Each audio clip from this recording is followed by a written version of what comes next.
5, 4.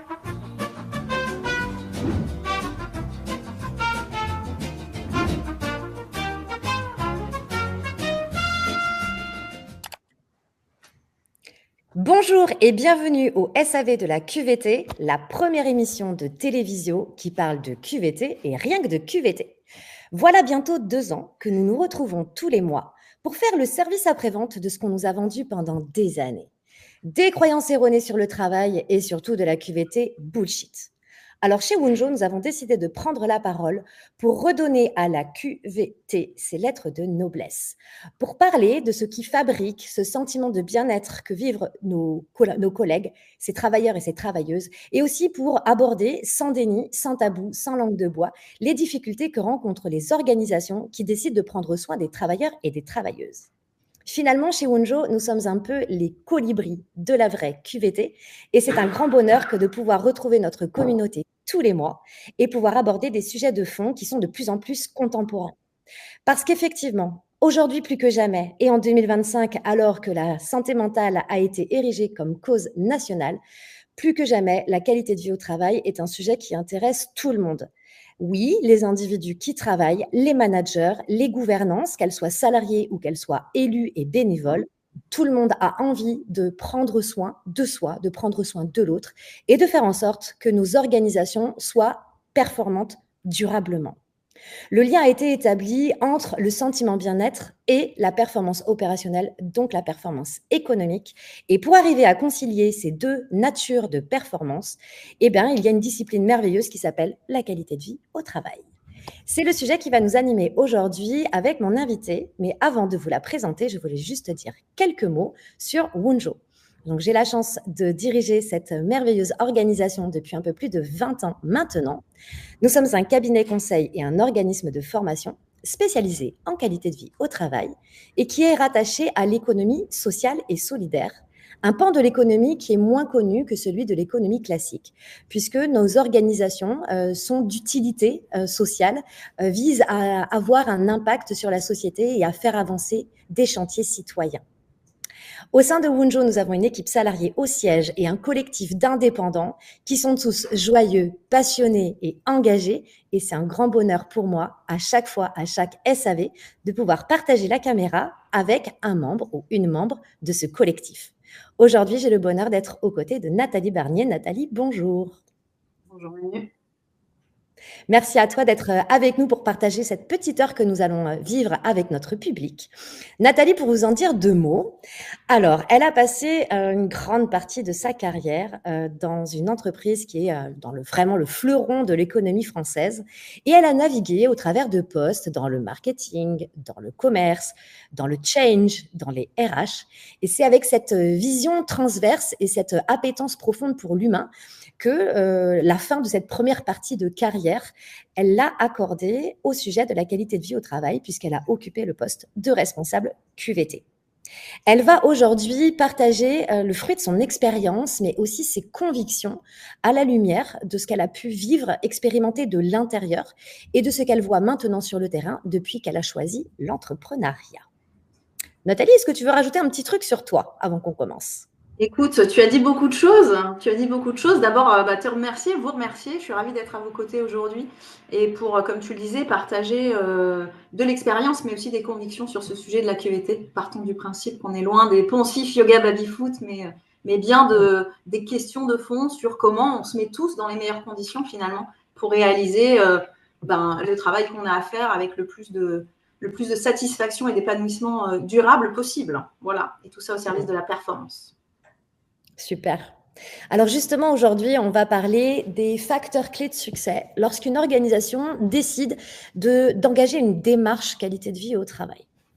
En introduction, ce que j'avais envie de dire sur ce sujet, c'est que, évidemment, au-delà des démarches superficielles et de confort que tu viens d'évoquer, Nathalie, on voit de plus en plus sur le terrain des TPE, des PME qui décident de placer véritablement la qualité de vie au travail au centre de leur stratégie, qui ont véritablement fait ce lien et qui du coup, devient une évidence pour elle que le bien-être au travail génère de la performance et qu'un travailleur à qui on donne les moyens d'être efficace va lui aussi se sentir beaucoup mieux et que ce cercle vertueux mérite d'être analysé, d'être compris, d'être étudié et de faire l'objet d'une démarche.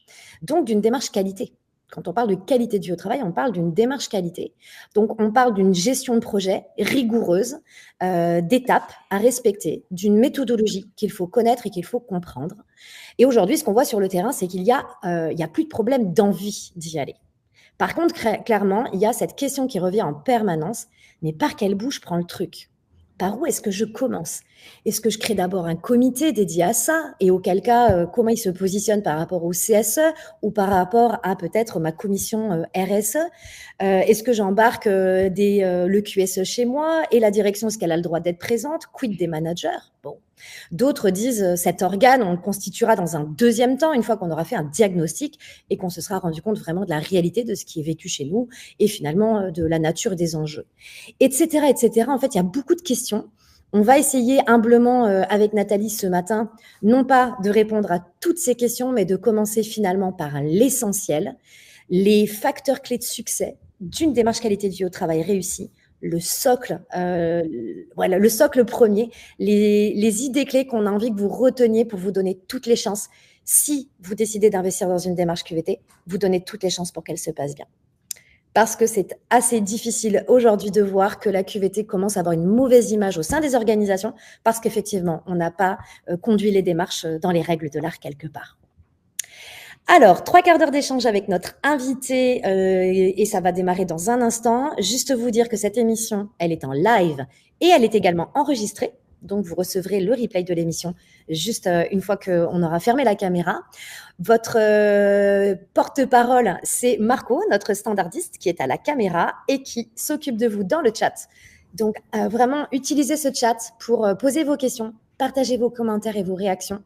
Autant que possible, Marco les mettra dans sa bouche et viendra challenger Nathalie sur les sujets qui vous intéressent. Allez, c'est parti. Service après-vente à QVT, bonjour. Bonjour, oui. Eh bien, écoutez, on va commencer comme ça, oui. C'est une bonne question, ça, pour commencer. Écoutez, ça tombe bien, parce que j'ai mes 2 tigresses de la QVT. On est parti, c'est parti. Top, les 2 tigresses de la QVT. Ça fait ça fait beaucoup de cheveux, tout ça. C'est pour ça, je me suis dit, je vais compenser. Première question, donc. Quels sont tes 3 bons conseils pour réussir une démarche QVT? Tes 3 bons conseils à toi. Ah, c'est challenging, 3. Mais c'est le jeu, c'est le jeu du timing serré. Écoute, ce que je me suis dit, 3, c'est 3 mots-clés, d'abord, que j'avais envie d'expliciter, évidemment, avec des exemples concrets par la suite. Mais les 3 mots-clés qui me sont venus, c'est engagement, le premier. Le deuxième, c'est humanité. Et le troisième, c'est réalisme. Alors, ne vous inquiétez pas, évidemment, on va développer ça et chacun de ces mots-clés juste dans la foulée. Sur l'engagement, Nathalie, il y a un truc que je trouve assez paradoxal, c'est que tu nous dis que le premier facteur clé de succès, c'est qu'il y ait de l'engagement, et en même temps, on nous appelle pour mettre en place des démarches QVT pour résoudre des problèmes d'engagement. Oui, alors l'engagement, pour moi, c'est qu'est-ce qu'on y met derrière? C'est l'engagement pour une dimension collective, une expérience collaborateur qui soit forte, alignée avec les vécus, avec les attendus. On va y revenir par la suite, mais quand je parle d'engagement, c'est pour moi à différents niveaux. Et ce premier niveau d'engagement, il est au niveau de la direction. Et quand j'ai engagement en tête au niveau de la direction, c'est l'idée de se dire que quelle est la volonté claire et réelle que la direction va mettre derrière cette ambition, cette envie de mettre en place une démarche QVT. Et là, je parle de manière claire, de manière intégrée, de manière sincère. Qu'est-ce qu'elle veut mettre derrière? Comment elle peut le mettre dans toutes les réflexions de son organisation? J'aime bien ton image, Manu, quand tu parles de l'eau qui se met un petit peu dans toutes les interstices. C'est comment finalement, à chaque niveau et à des niveaux plutôt stratégiques de l'organisation, quelle que soit sa taille, la QVT a sa place. De quoi parle-t-on? Qu'est-ce qu'elle met derrière QVT, cette organisation, cette direction? À quels enjeux elle veut répondre, que ce soit des enjeux d'organisation ou des enjeux collectifs, individuels? Quelles intentions, à quels enjeux elle veut répondre? par exemple, sur les enjeux, on en a de différents ordres, mais ça peut être des enjeux de conformité. J'ai envie aujourd'hui de répondre à des obligations légales. C'est un exemple d'intention, d'enjeu. Mais ça peut être aussi des enjeux plutôt liés à la performance. Je suis une organisation qui aujourd'hui a du mal à fidéliser mes collaborateurs ou a du mal à recruter peut-être. Enfin, une démarche QVT peut répondre à ce type d'enjeu. Ou encore tout simplement une démarche que je pourrais amener ou nommer un peu plus humaniste, c'est-à-dire juste avoir envie que les équipes qui constituent cette organisation puissent vivre une expérience épanouissante dans leur quotidien professionnel dans lequel on passe quand même beaucoup de temps. Donc, quand je mets engagement, c'est vraiment déjà au niveau de la direction. Pourquoi elle veut faire ça? À quels enjeux ça répond? On reviendra après sur les enjeux de, enfin les paramètres plutôt de timing, dans quel délai, je m'attends à quoi en termes de KPI, comment j'organise cette démarche, quelles ressources je mets en place. Donc voilà, il y a vraiment déjà un premier axe d'engagement qui est au niveau direction, qui demande du coup une forme de communication qui soit ouverte, qui soit transparente et qui crée du coup chez les collaborateurs de l'entreprise, quels qu'ils soient, une forme de confiance parce qu'ils vont comprendre le sens de la démarche, ils vont s'y projeter, ils vont avoir envie d'y aller. Donc, cet engagement de la direction, il est hyper important. Et puis, c'est aussi une action très simple et pragmatique et de dire comment j'explique dès le début qu'est-ce que c'est la QVT, qu'est-ce que j'en attends et qu'est-ce qu'au contraire, ça n'est pas. Et là, on est clairement aussi dans la possibilité de s'appuyer, une fois que la direction a fait ce job de clarification et de volonté sincère d'engagement sur le deuxième axe qui est l'axe managérial, comment elle s'appuie, cette direction, sur son premier cercle, son premier relais avant le reste de l'entreprise, qui sont les managers, et comment, dans ce sujet-là, leur soutien est fondamental pour qu'ils soient à la fois relais et ambassadeurs forts de cette démarche-là. Donc, direction, manager. Et puis, le dernier engagement, et non des moindres, c'est l'engagement finalement de tous les niveaux de l'entreprise. Les salariés, les différentes directions, les ressources humaines, évidemment, les partenaires sociaux, et qui font que derrière, chacun à son poste comprend qu'il a un rôle à jouer. Que ce n'est pas le job de la direction uniquement, c'est un rôle et une démarche finalement intégrative, participative, dans laquelle inclure l'ensemble des parties prenantes finalement de l'organisation en recueillant leurs avis, leurs suggestions, sans être dans la liste au Père Noël ou à une approche naïve, mais en partant de la base et en les invitant à co-construire des réponses, ça permet d'avoir une démarche qui va être efficace et durable dans le temps, encore au service de la performance de la démarche et de la performance de l'organisation. Donc, ça fait déjà ça fait beaucoup de choses déjà sur le pilier de l'engagement. Ça fait déjà beaucoup de prérequis. Tu vois, j'ai l'image des cases à cocher. À cocher. Oui. Il y a une temporalité en tout cas. Oui, c'est-à-dire qu'en plus, au départ, effectivement, si tu commences par parler de l'engagement de la direction et du fait qu'il doit porter vraiment le sujet d'un point de vue stratégique, c'est que c'est vraiment la première étape. Première étape indispensable. Si on veut que la suite fonctionne, si on veut que ne serait-ce que le deuxième cercle, le cercle managérial, puisse prendre à bras-le-corps ce sujet-là, qui est en plus de tous les sujets qu'ils ont à gérer au quotidien. On sait que cette strate managériale, elle est essentielle, mais elle est extrêmement sollicitée. On a besoin vraiment, effectivement, d'une direction qui donne le cap, qui donne le sens, qui s'investit et qui s'engage sur la durée, ça aussi, d'avoir vraiment une implication, j'allais dire au quotidien, mais en tout cas une implication pleine et entière après même avoir donné le sens dans tout ce qu'il va se passer sur ces sujets-là. C'est indispensable pour que ne serait-ce que le deuxième cercle prenne le relais et puis pour que l'ensemble des collaborateurs veuillent aussi en confiance s'impliquer pleinement dans ce sujet-là. Et j'avais envie du coup de vous partager une expérience qui est l'une de celles que j'ai pu vivre dans cette grande organisation que tu as évoquée, mais qui, post-fusion, a besoin de reconstruire son socle de culture et valeurs. Donc, on est dans un moment assez clé quand même de l'organisation, avec des perspectives hyper intéressantes, mais en même temps, deux structures qui s'associent et sur lesquelles on a besoin de reconstruire un socle. Et justement, cette démarche participative, c'est celle qui nous a guidés tout le long, à la fois avec le comité de direction, de quoi vous avez envie, de quoi vous avez besoin pour demain. Mais dans le même temps, je dis bien dans le même temps, allez interroger les collaborateurs, où qu'ils soient dans l'organisation, quel que soit leur poste, et les interroger sur, de manière représentative. C'est pas juste toi, c'est toi représentant, par exemple, de ta direction, de ton job, de ta zone géographique peut-être. Qu'est-ce qu'il est important de faire? Et c'est bien la conjonction de ces deux mouvements qui a fait qu'on a pu construire un socle culture et valeurs commun et qui nous a porté pour la suite de l'aventure, si je puis dire. Voilà. C'est chouette que tu aies donné cet exemple. Ouais, parce que ça, en fait, je trouve que ça ouvre le champ. On a vraiment tendance à restreindre l'objet de la qualité de vie au travail à la marque employeur. Aujourd'hui, c'est essentiellement ça l'intention de départ, contribuer à donner de l'attractivité à la marque pour répondre finalement à un enjeu de recrutement, c'est-à-dire pour répondre aux problèmes, aux difficultés de recrutement et d'intégration pérenne. Mais on entend au travers de ton témoignage que beaucoup d'autres enjeux peuvent être poursuivis. J'ai envie de donner l'exemple d'une petite boîte qui lance une démarche QVT parce qu'il y a des problèmes de performance opérationnelle et donc économique.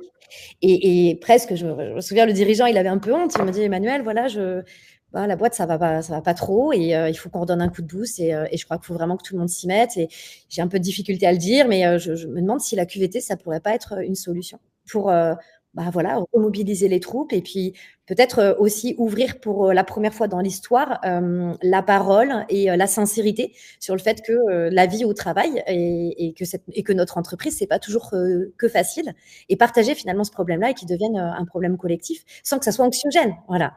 Et lui, il a décidé de faire le pari d'une QVT au service d'une performance opérationnelle et économique. Et dans quelques mois, la vie nous dira si ça a fonctionné. Et je trouve ça très intéressant de se dire que la QVT peut être vraiment au service de plein d'enjeux. L'essentiel étant d'avoir cette sincérité dont tu parlais, de mettre des mots, d'oser dire les choses, parce que c'est une fois que l'objectif est clair qu'on peut aussi avoir des KPI en face.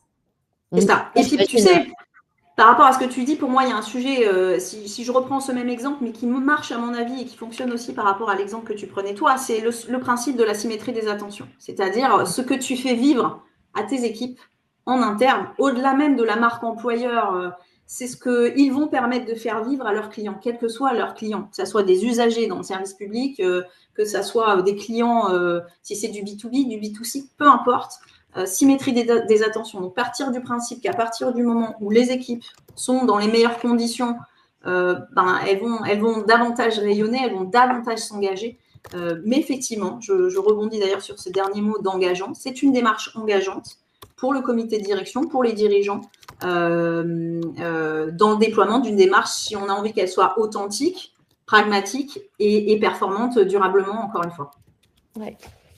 Et il y a ce sujet des... Bah oui, parce que là ça pousse quand même au standard. Ça va être QVT, bonjour. Oui, bonjour. Émilie, oui. Ah oui. Oui, d'accord, ok. Vous me passez Philippe. Ils sont deux, ils se passent le téléphone. Oui, Philippe, donc Émilie, Philippe. Oui, qu'est-ce qu'il y a, Philippe? D'accord, toi c'est plus ça. Émilie, plus... Ben, écoutez, voilà, je vais poser la question. Émilie pense que la base quand même de tout ça, c'est l'humanité. Et Philippe, il nous parle plus de sens pour prendre les décisions tous ensemble, etc. Qu'est-ce que tu en penses de tout ça, l'humanité et le sens? Je pense qu'on parlait d'engagement et finalement de responsabilité partagée.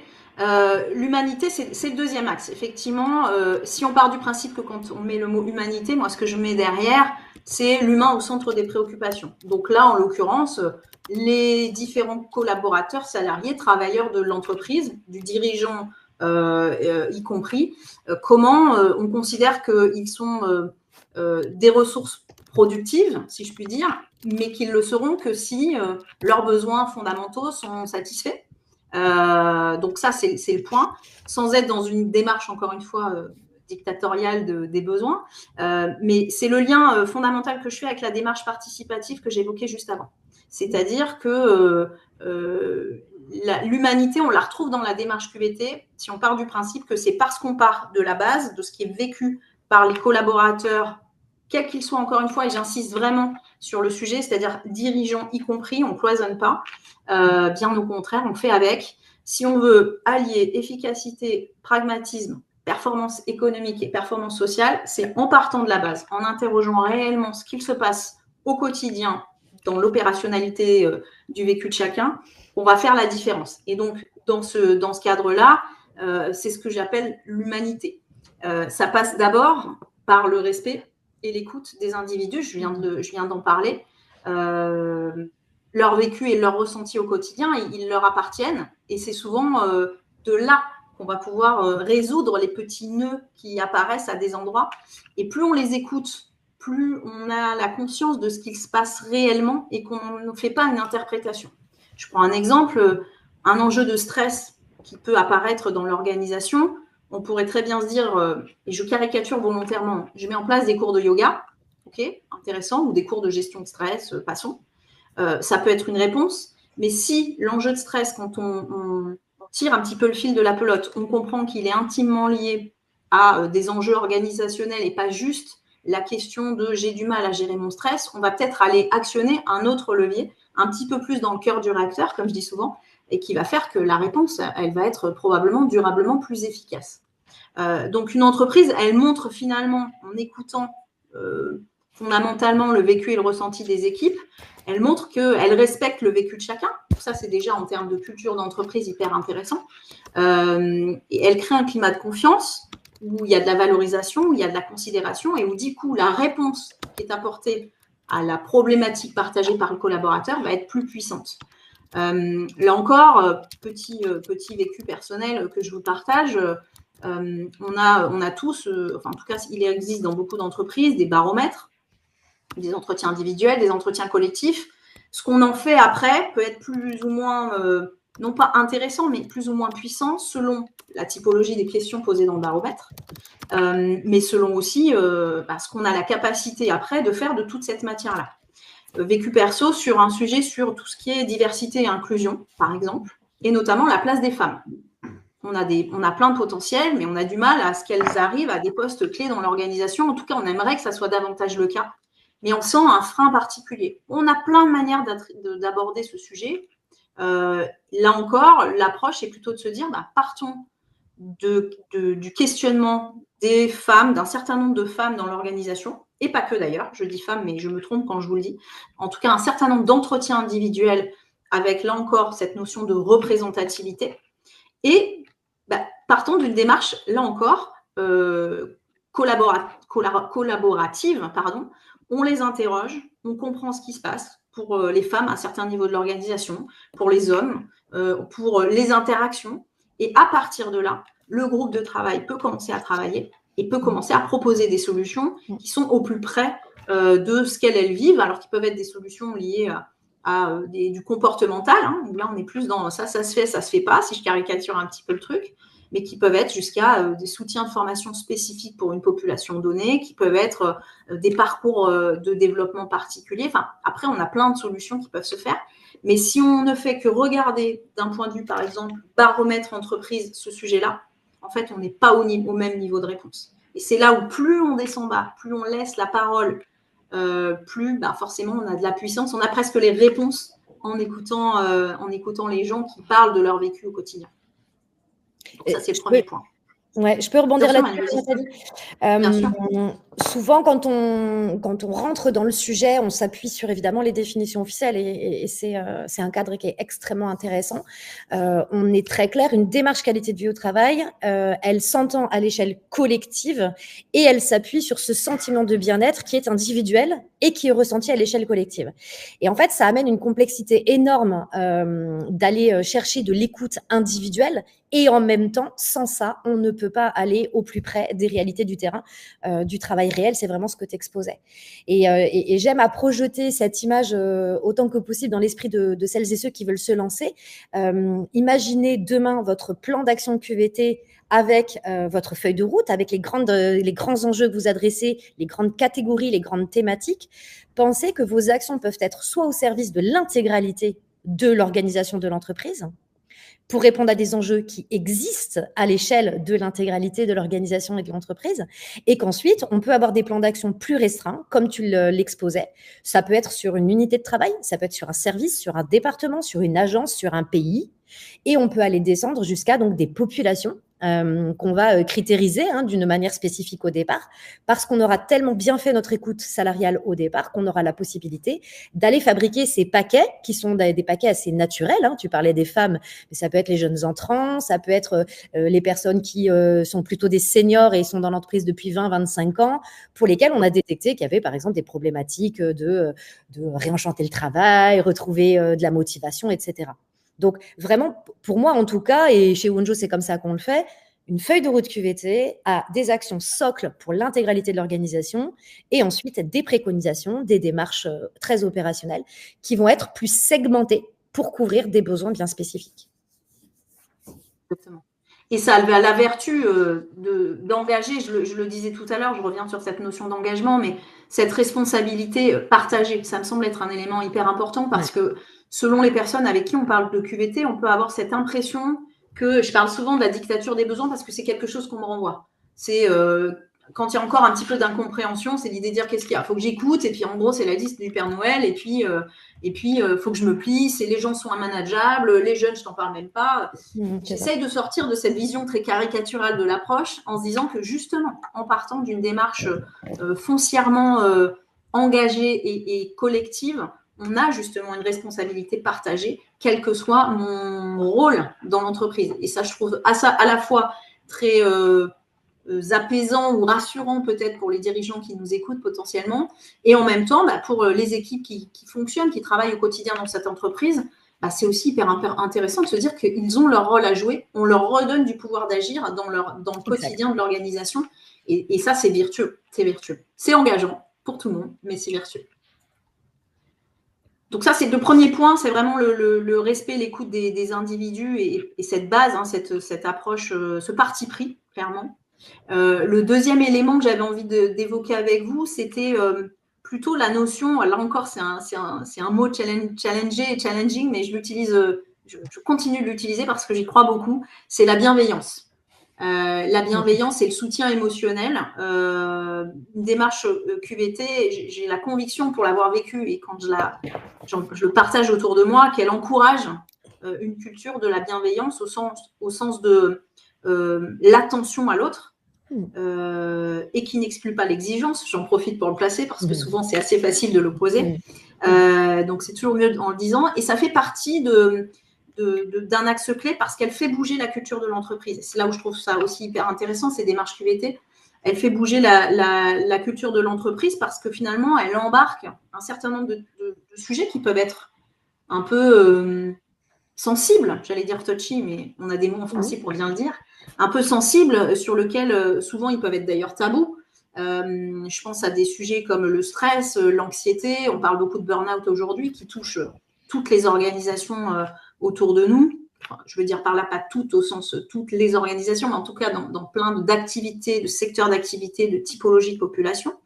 Et donc la création ou la promotion d'ailleurs d'espaces durant lesquels ou à l'endroit où je peux évoquer ce qu'il se passe pour moi dans mon quotidien, dans des bonnes conditions, c'est un vrai soutien émotionnel qu'on apporte aux équipes et qui, du coup, petit à petit, alors ça se fait pas en un jour, c'est comme Rome, mais pour le coup, ça fait bouger les lignes. Et là encore, l'expérience que j'ai pu avoir dans cette grande entreprise fleuron de l'industrie française, comme tu évoquais, c'est des actions très simples et très concrètes, mais qui nous ont montré qu'effectivement, ouvrir cet espace de parole et poser une ouverture pour les équipes à pouvoir exposer ce qui se passe pour elles et à pouvoir co-construire des solutions, c'est hyper puissant.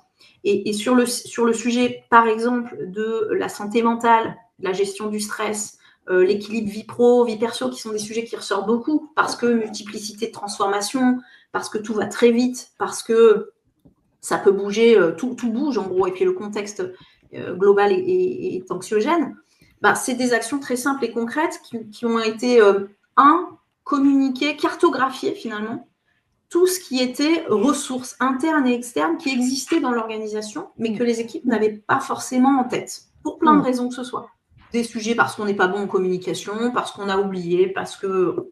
Donc, ça peut être des outils internes pour aller piloter son stress, ça peut être le dispositif du gouvernement, Mon Psy, pour dire aux gens, si vous avez besoin, n'hésitez pas. Donc, tout ça pour dire que ce n'est pas forcément des projets qui sont coûteux pour l'organisation. Pas que ça, en tout cas, c'est aussi être très pragmatique et opportuniste sur faire l'inventaire de tout ce qui existe et qui peut être soutenant pour les équipes.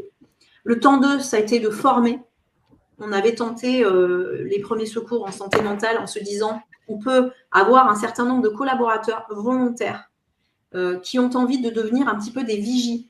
On avait appelé ça comme ça. Sur la base du volontariat, j'insiste, répartis un petit peu à différents endroits du territoire, là encore avec cette notion de représentativité et puis de pouvoir être là à tous les endroits à la fois hiérarchiques et géographiques.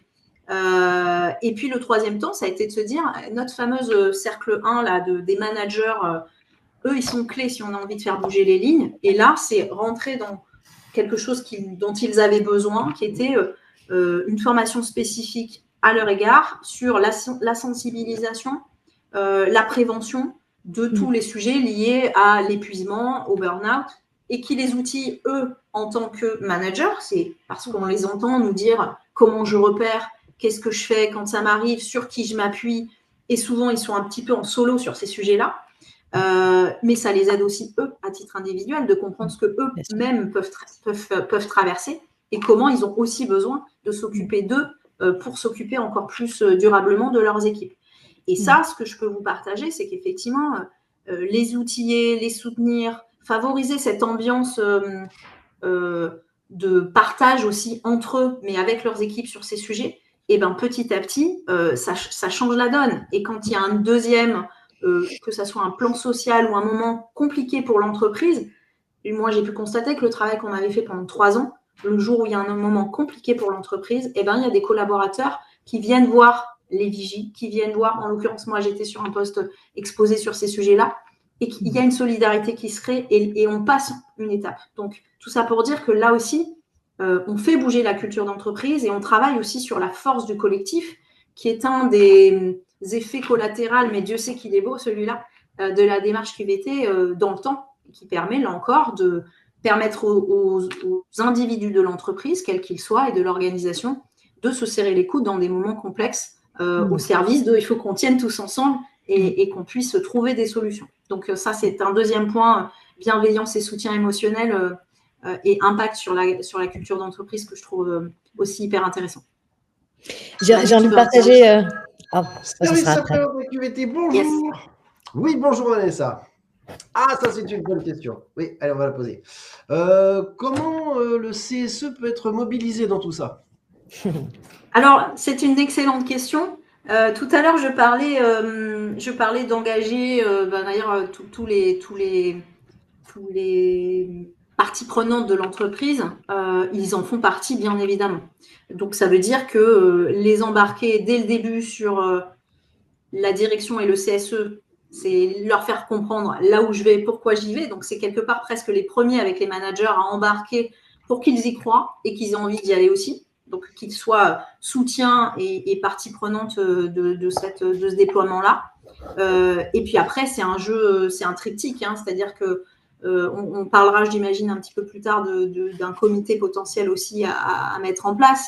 C'est vraiment une interaction qui se fait entre la direction, les différentes populations qui vont pouvoir travailler sur ce sujet et l'orchestration de tout cela avec le CSE, à qui on rend des comptes aussi de manière régulière sur ce qui se fait, sur ce qui marche, sur ce qui ne fonctionne pas, sur ce qu'on a besoin d'optimiser au fil du temps. Donc le CSE, pour moi, il est évidemment partie prenante et plus que ça d'ailleurs dans le dispositif et dans la démarche. Et je vous invite à visionner en replay un SAV qu'on a animé il y a quelques mois avec Monique Obsor sur le lien entre qualité de vie au travail, démarche QVT et CSE justement. C'est un sujet qui est assez complexe, hein, qui est assez épineux aussi, évidemment. Je voulais rebondir sur quelque chose, Nathalie, avant que le téléphone ne sonne. Quand tu dis que finalement, pour que il y ait cette humanité qui est vraiment l'énergie qui sous-tend la démarche QVT, presque tu parles de la philosophie, du ton, voilà, de cette dimension très très sensible, ça fait écho à certains responsables QVT qui disent effectivement, il va y avoir à un moment donné la nécessité d'aller regarder droit dans les yeux le sujet de la gestion des émotions. puisque dans ce monde dit VUCA, c'est pas seulement à l'extérieur de la boîte, c'est évidemment aussi à l'intérieur de chez nous. Et on voit bien que en fait, on n'a pas été éduqué à identifier qu'on était déjà un être d'émotion, qu'on était traversé de plein de sentiments. On ne nous a pas appris ni à l'école ni en entreprise à réguler ça et non pas à les écarter ou les éteindre, mais en tout cas comprendre le message qu'elles comportent pour avoir une vie personnelle déjà saine, j'ai envie de dire stable, et coopérer d'une manière évidemment constructive. Et donc, quand les responsables QVT se disent « Ah, mais en fait, le sujet, c'est pas juste des démarches pragmatiques, c'est aller sur ce volet sensible », ça peut faire très, très peur.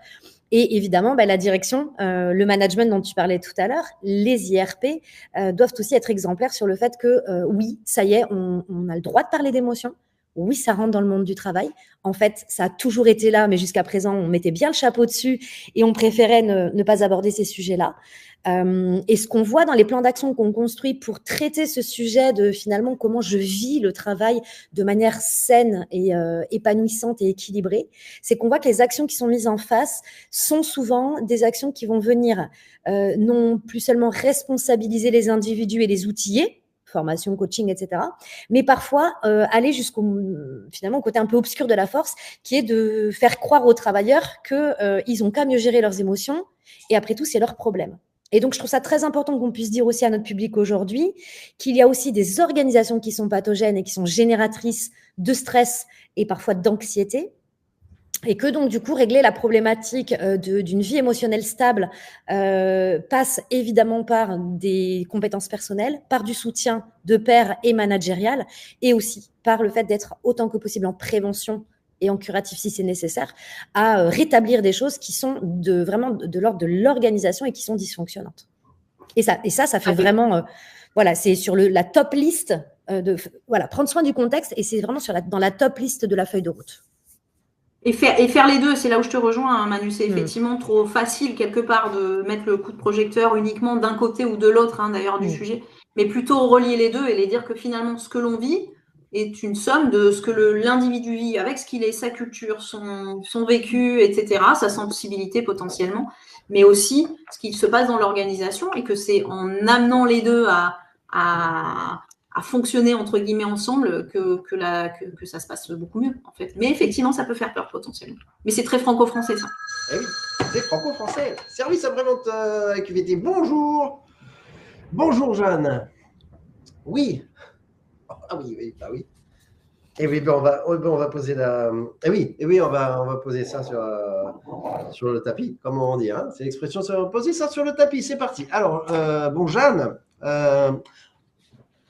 Encore faut-il que ce soit réaliste, qu'elle a dit. Merci Jeanne pour cette question et cette remarque. Faut-il que ce soit réaliste de monter une telle démarche. En fait, j'ai l'impression que Jeanne a un peu peur. Elle a un peu peur que ce soit un peu long, lourd, complexe, etc. Est-ce qu'on peut la rassurer, Jeanne, par rapport à ça? Jeanne, je suis complètement d'accord avec toi, Jeanne. Le réalisme, troisième axe majeur, me semble-t-il, de ces approches-là, pour qu'elles soient encore une fois efficaces, durables et réellement bénéfiques pour l'organisation et sa performance.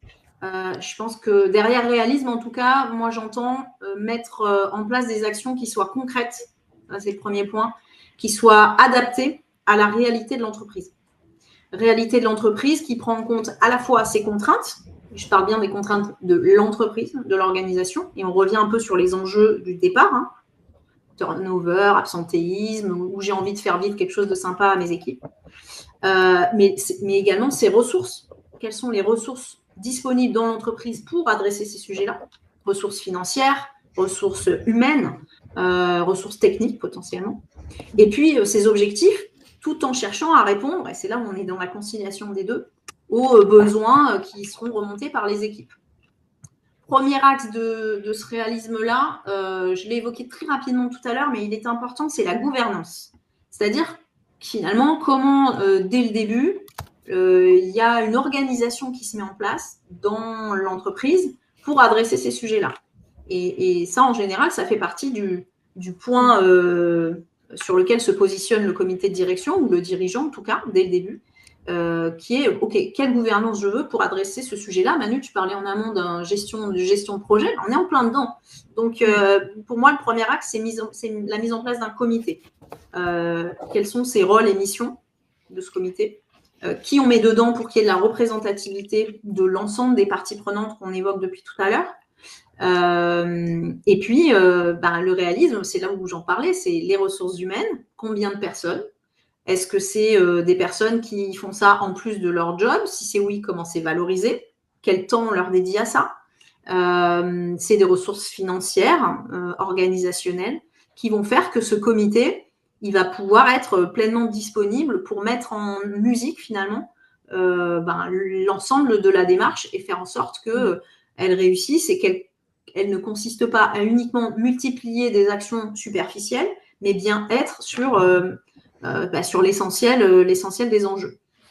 Et c'est hyper important cette partie gouvernance parce que là encore, dans le vécu qui est le mien et pas forcément dans l'organisation dans laquelle j'étais, mais on a des épuisements, clairement, de personnes qui ont été dédiées à un moment donné sur ces sujets-là, sans justement ce cadre de gouvernance clair, et qui petit à petit, faute d'avoir eu du temps délégué, par exemple, spécifiquement sur ces sujets-là, ont lâché. Elles sont arrivées avec une envie folle, donc elles étaient les personnes idéales, représentatives d'un certain nombre de personnes, la volonté, l'énergie, tout ça.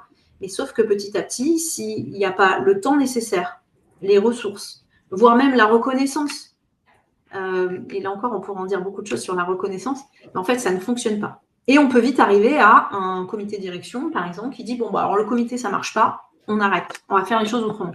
En fait, le sujet n'est pas forcément là. Le sujet, il est peut-être, est-ce qu'on a bien donné le rôle, les missions à un certain nombre de personnes dans un temps voulu, avec un objectif très clair, des moyens, encore une fois, de temps, de ressources nécessaires pour faire leur job régulièrement. Voilà. Ça, c'est vraiment le premier point du réalisme, c'est la gouvernance. Le deuxième point, c'est l'évaluation des besoins. On en a beaucoup parlé, mais derrière l'évaluation des besoins, on se dit que c'est hyper important de récupérer les besoins et les attentes des salariés, mais il y a un risque aussi d'avoir une masse d'informations et une masse de besoins extrêmement important. Donc, on met un cadre très clair sur ce n'est pas la liste du Père Noël, et derrière, il va y avoir un besoin de priorisation. Ça, c'est le deuxième axe pour éviter les petites actions qui se multiplient et qui, au final, ne font pas changer le quotidien de l'organisation. Je vais nommer ça comme ça pour ne pas rentrer dans davantage de détails. Donc là, on est vraiment sur les sondages, des entretiens individuels, des groupes de discussion ou encore des observations terrain qui vont faire qu'on va récupérer une masse d'informations et que de cette masse d'informations, on va prioriser 1, 2, 3 actions clés qui peuvent être, encore une fois, très simples, pas forcément coûteuses, mais qui vont répondre aux sujets qu'on aura identifiés comme étant prioritaires. Ça ne veut pas dire que les autres ne le seront pas, mais ça veut dire qu'ils seront identifiés comme prioritaires au regard de l'enjeu de l'organisation et du vécu, des travailleurs, si je simplifie le sujet. Et donc là, c'est à cet endroit-là que pour moi, il me semble qu'il est hyper important de ne pas se laisser guider uniquement par des idées qui pourraient être préconçues ou des tendances d'ailleurs, mais vraiment d'adopter cette approche qui est fondée sur des données réelles. Et plus on est dans ce qu'on évoquait tout à l'heure, un vécu et un ressenti que l'on entend de manière très précise, plus on va avoir la capacité à aller actionner à l'endroit qu'il faut et pas dans quelque chose de superficiel. Et je reprends l'idée du panier de fruits ou du cours de yoga du début qui répond potentiellement à quelque chose, mais avec un prisme très partiel en fait. Et pour moi, même, c'est au-delà de l'écoute et de l'association des équipes pour comprendre ce qui se joue et donc où sont les vrais sujets. Il y a cette idée de partager le pouvoir avec les personnes concernées, de décider ensemble des priorités d'action et même en allant plus loin, en tout cas nous chez Wunjo, c'est ce qu'on fait, associer complètement le personnel à cette force de proposition. Quelles sont les actions qui sont les plus pertinentes? Parce que moi, ça m'épate toujours de voir que finalement, on essaye en permanence d'être en créativité, de réinventer l'eau chaude, mais en fait, les solutions, elles sont juste là. Et celles et ceux qui les ont entre leurs mains, c'est les principaux concernés, il suffit de les écouter et de leur donner la possibilité de contribuer très opérationnellement à la co-construction de la feuille de route. Exactement. Et là, on peut imaginer, pour l'avoir vu fonctionner, un comité, donc ceux qui sont qui représentent l'ensemble de l'organisation avec, encore une fois, cette représentativité. On peut très bien imaginer qu'ils vont dégager des enjeux, ils vont dégager un certain nombre de propositions et ils peuvent très bien faire voter l'entreprise sur qu'est-ce qui vous semble être prioritaire. Je l'ai vu sur des dispositifs, par exemple, pour que les personnes s'alimentent sur le lieu de travail, pour le déjeuner. 3 dispositifs présentés pour répondre à l'enjeu lambda. Et c'est les travailleurs, quels qu'ils soient, du dirigeant jusqu'à quelqu'un qui est en usine, l'autre qui est au contrôle de gestion, ils ont voté. Et du coup, ça a priorisé 2 premières actions qui ont vu le jour.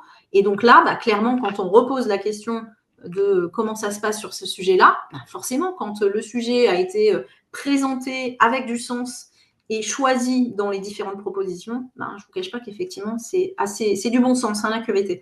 Ça fonctionne. Et pour le coup, ça engage aussi les équipes sur la durée.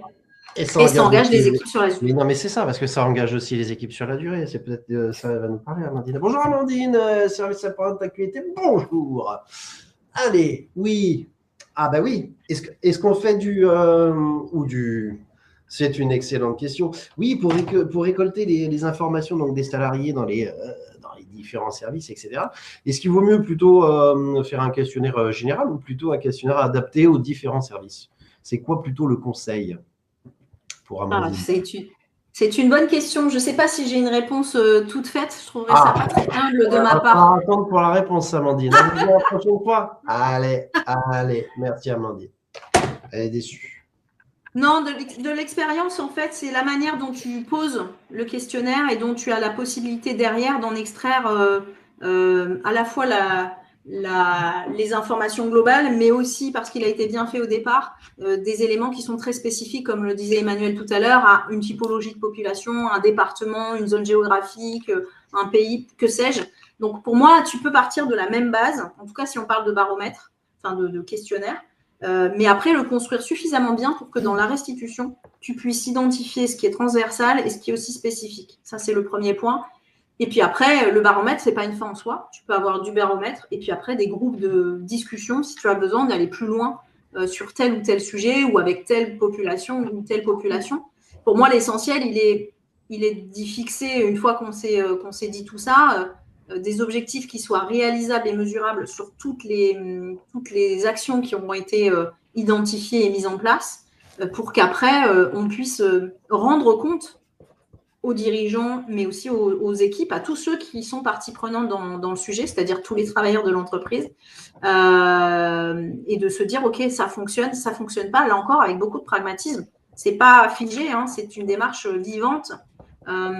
Et donc, on part du baromètre, on part du questionnement, on met en place des actions, on met en place des KPI, des indicateurs qui vont faire qu'on va être satisfait ou pas de tel plan d'action, par exemple, et en fonction, on ajuste et on se donne surtout le droit d'ailleurs d'ajuster de manière régulière. Pour moi, l'essentiel, il est presque à cet endroit-là. Moi, je suis très alignée avec ce que tu viens de dire. Je rajouterais que ton tout premier conseil, il était de clarifier les intentions et les enjeux. Ouais.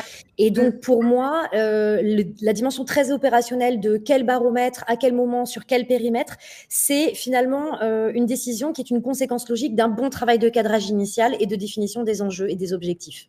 Ce que je veux dire par là, c'est que potentiellement, on cherche avec la démarche QVT à couvrir un périmètre complet qui est celui de toute l'organisation, auquel cas il faut une première étape d'écoute salariale de l'ensemble des équipes. Et ensuite, dans un deuxième temps, alors quand on va descendre sur des périmètres et qu'on va identifier des enjeux spécifiques, peut-être re-questionner pour aller faire des diagnostics extrêmement précis. Mais si au départ, on se dit, il y a des enjeux à l'échelle de toute l'organisation, mais on n'est pas prêt, on n'a pas les ressources, on a écouté le SAV de la QVT et Nathalie, elle nous a dit, oula, attention à la faisabilité, et on se rend compte qu'en fait, c'est assez complexe. Alors on décide peut-être d'être en démarche de POC, de Proof of Concept, où on va aller expérimenter une démarche QVT sur un service, sur un département, sur un métier, peu importe, et auquel cas on va avoir un questionnaire spécifique qui peut être un questionnaire QVT général, mais par contre affecté uniquement à un petit bout de l'équipe. On expérimente, on teste cette écoute, la démarche participative et les actions, et ensuite on peut essaimer et remonter sur… Donc pour moi, on peut partir du haut et redescendre sur du spécifique et faire l'inverse. Et parfois, il faut… faire très attention quand même à par quel bout on prend la chose au départ pour justement pas se retrouver avec des questionnaires qui veulent plus rien dire pour personne ou qui vont être tellement spécifiques, singuliers et orientés que au final, on a l'impression qu'on est déjà en train de téléguider les solutions qu'on va proposer derrière, quoi. Yes. Tu parlais de fixer des objectifs. Je pense que c'est essentiel. Et en QVT, c'est comme dans la com. On a du mal à dire… on met en place une démarche, on alloue des moyens et c'est pour tel objectif. Je vais prendre l'exemple d'une boîte qui récemment dit voilà, on a envie qu'il y ait davantage d'équité de traitement et que notre personnel soit plus représentatif de la société et qu'on ait davantage de femmes à des postes de management et de direction. Et finalement, quand on pose la question de OK, c'est quoi l'objectif ? Et en fait, là, on a une gouvernance qui porte très fort le sujet, mais qui ne sait pas mettre de KPI derrière, qui dit ce serait bien qu'il y ait plus de femmes. Oui, mais concrètement, dans X mois, années, je veux que X pourcentage de mon codir et de mon management, et j'y accorde telle enveloppe en face, budget temps et budget financier. Et c'est très compliqué de mettre des chiffres. C'est comme si ça faisait peur. Alors que on a besoin de savoir quelle est la finalité pour aussi dimensionner les ressources en face. Exactement, ne serait-ce que ça en fait. Et puis réajuster si on se rend compte au fil de l'eau que pas à pas, en avançant, ce chiffre il est trop ambitieux. Mais c'est un point pour rebondir sur ce que tu dis aussi, sur des actions concrètes et progressives. C'est-à-dire que là encore, Rome ne s'est pas fait en un jour et pas hésiter à faire des petits pas qui montrent que ça fonctionne, que la démarche fonctionne, pour petit à petit embarquer peut-être des sujets ou des enjeux qui demandent plus de temps, plus de ressources, mais sur lesquels on pourra capitaliser par la suite. Est-ce que tu aurais envie de nous dire… Service après-vente à QVT, bonjour. Bonjour. Vous êtes combien là? Combien vous êtes? 16. Je ne vais pas pouvoir poser les questions par rapport à ma QVT et ma qualité de vie au téléphone. Je ne vais pas pouvoir poser 16 questions. On va en prendre 2. Allez, on va en prendre 2. J'en dis déjà 2. Oui. Philippe, oui. Marine aussi, oui. Voilà. Oui. D'accord. Allez, je vais essayer de… Voilà, calmez-vous. Voilà, je vais poser la question. Ce sera la dernière. Merci. Là. Philippe et Marine. Donc, Marine, est-ce qu'il y a un nombre limité de personnes dans une entreprise pour commencer à faire de l'activité? À partir de combien ça marche? Et Philippe, il voudrait savoir quelles sont les priorités. C'est-à-dire qu'on fait des questionnaires, on fait des baromètres, on demande aux gens, et en fonction des retours, est-ce qu'il y a des priorités à donner à certaines questions, etc. Parce que si on fait des choix, on ne va pas pouvoir faire l'unanimité. Comment ça va se passer, cette affaire? C'est compliqué, hein? Et puis réponse supra courte en plus. Ouais, supra courte. Pour le premier point, j'ai envie de te dire, à partir du moment où tu es 2, tu peux faire une démarche. Après, elle se déroulera pas de la même manière. Mais le principe de se dire, on se questionne sur notre quotidien. Et là où on a des points tu vois, des petits cailloux dans la chaussure ou des grains de sable pour que ça tourne correctement, on se questionne et on tente des choses. Donc après, tout est question comment je dire, je trouve pas le mot, mais d'ampleur de la démarche. Mais la démarche et la philosophie de la démarche, pour moi, il n'y a pas de limite ou de nombre minimum de personnes. Et la deuxième question, tu peux me rappeler, c'était quoi? Oui, c'était Philippe, il veut savoir la priorisation. Ouais, comment on priorise les demandes des gens. Et tu priorises, alors, en rapport aux enjeux de l'organisation. On a quand même eu, au départ, on s'est dit qu'on avait un comité de direction qui posait un cadre du pourquoi il veut mettre en place cette QVT. Donc, tu mets au regard les enjeux de l'organisation, ce qui remontera des équipes. Et si, donc là, ça peut déjà être un premier élément de réponse. Le deuxième étant possiblement demander aux équipes, si on a plusieurs propositions, par quoi on commence? Qu'est-ce qui paraît être le plus important pour eux dans leur quotidien? C'est ça. Et je vais te remercier, Nathalie, pour toute ta prise de parole, et je vais adorer que ça soit la dernière chose que tu dis, d'aller vraiment donner le pouvoir aux salariés et aux principaux concernés. Merci, c'était hyper dense, c'était très, très riche.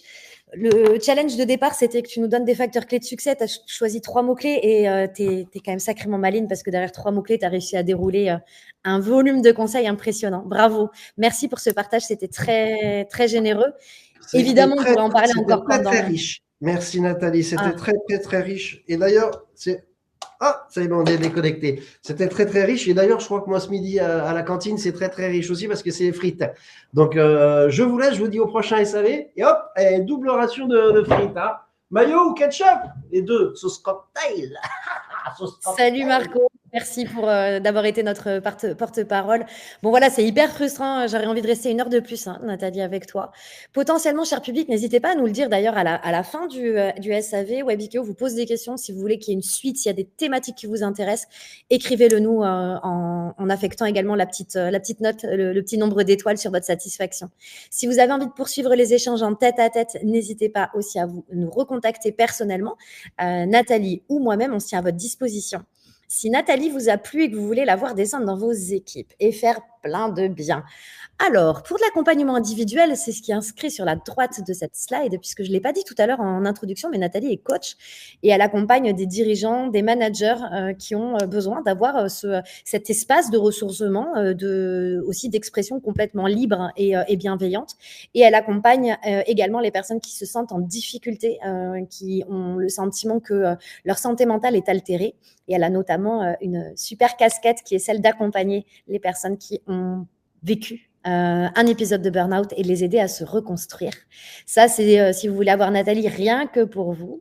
Et si vous voulez la voir descendre dans vos équipes, sur la gauche de cette slide, voyez que Nathalie, évidemment, accompagne les comités QVT sous la forme de conseils stratégiques et opérationnels et également d'appui, de supervision et de formation pour engager une démarche QVT de la meilleure manière qui soit et vous aider également à la déployer et à la piloter de manière efficiente. Dans sa besace, elle a également une foultitude d'ateliers thématiques, la capacité à animer des séminaires, des codev et des conférences thématiques sur ces sujets. Oh, pardon, il y a le jingle qui était parti.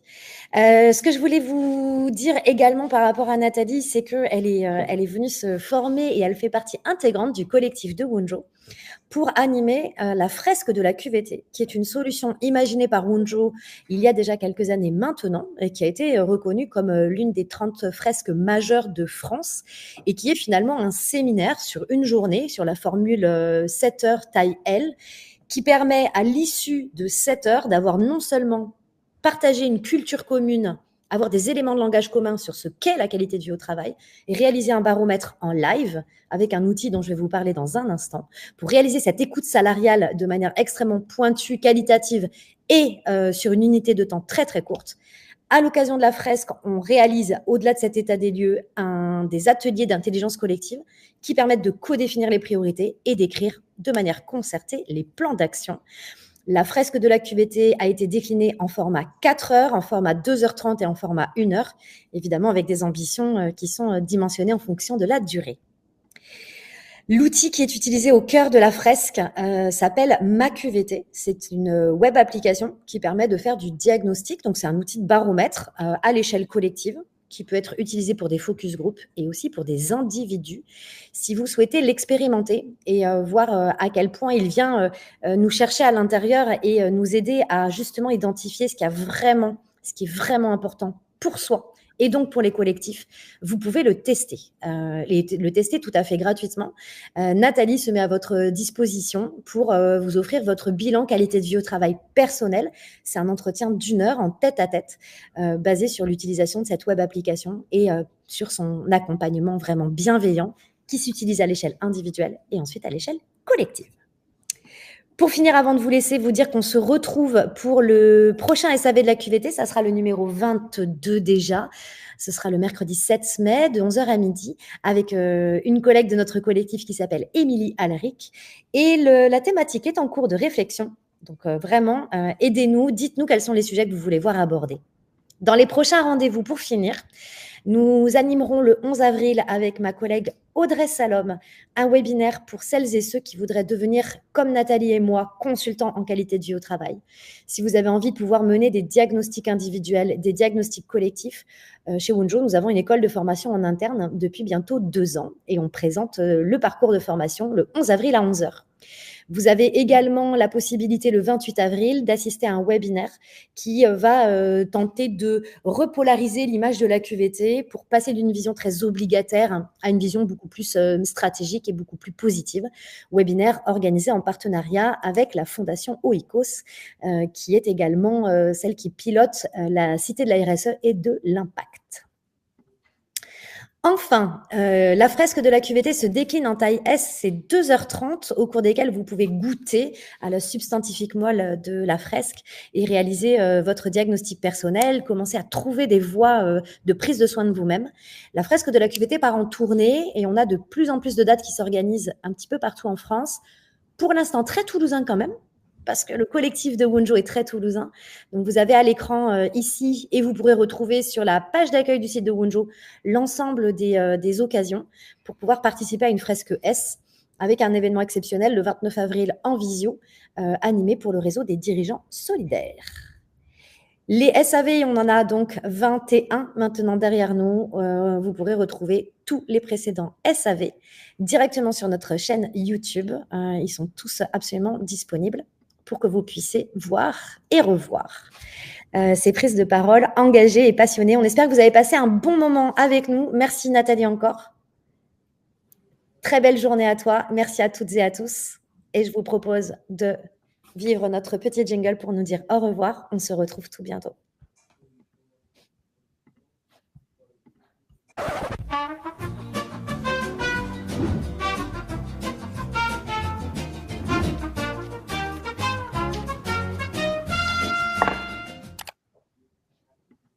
À bientôt. Bientôt.